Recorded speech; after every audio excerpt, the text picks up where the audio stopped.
அனைத்து என் தமிழ் நெஞ்சங்களுக்கும் நெஞ்சார்ந்த வணக்கங்கள்.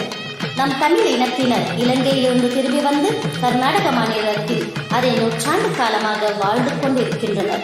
இந்த 50 வருட வாழ்க்கை வரலாறை சிந்திப்பதற்கும் இன்னும் சிறப்பாக வாழ்வதற்கும் தமிழ் சான்றோர்களின் பொன் விழாவாக வருகின்ற நவம்பர் மாதம் 10ஆம் தேதி நமது சுள்ளியா தாலுகாவில் இருக்கும் திருமதி சாணக்கி வெங்கட்ரமண மண்டபத்தில் மிகவும் கோலாகலமாக நடைபெற இருக்கின்றது.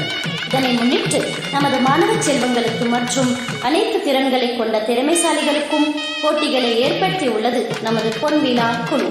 போட்டிகளின் விவரம்: LKG மற்றும் UKG குழந்தைகளுக்கு மாறுவேட போட்டி, அதாவது ஃபேன்சி ட்ரெஸ், தமிழ் கவிஞர்கள் அல்லது சுதந்திர போராளிகளின் வேடம்.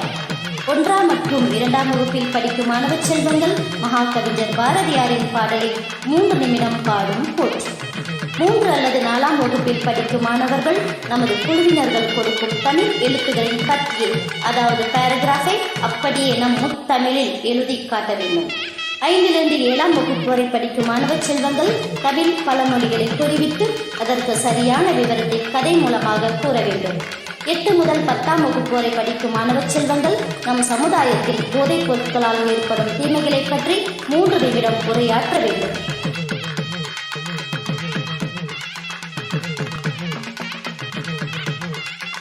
PUC முதல் 25 வயது உள்ள போட்டியாளர்கள் நம் தமிழ் கலாச்சாரத்துக்கு சம்பந்தப்பட்ட நடனங்களை ஆடும் போட்டி.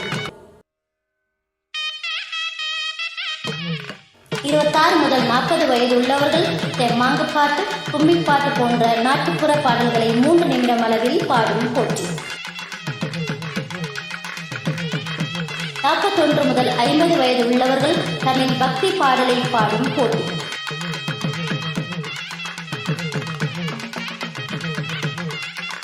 50 வருடம் மேற்பட்ட நம் தாய்மார்கள் தாலாட்டு பாடும் போட்டி.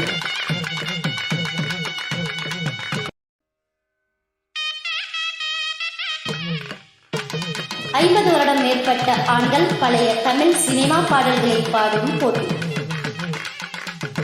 அனைத்து போட்டிகளும் வருகின்ற அக்டோபர் 2ஆம் தேதி புதன்கிழமை அன்று சுள்ளியா தாலுகாவில் இருக்கும் அமிர்த பவனா என்கின்ற மண்டபத்தில் நடைபெற இருக்கின்றது. அனைத்து திறன்கள் கொண்ட தமிழ் நெஞ்சங்கள், அனைத்து போட்டியாளர்களும் இப்போட்டியில் மிகவும் ஆர்வத்துடன் கலந்து கொண்டு நமது பொன் விழா சிறப்பாக நடைபெற கரங்கள் கோர்க்க வேண்டும் என்று இக்கரங்கள் கூப்பி தமிழ் சான்றோர்களின் பொன் விழா குழுவின் சார்பாக கேட்டுக்கொள்கின்றோம்.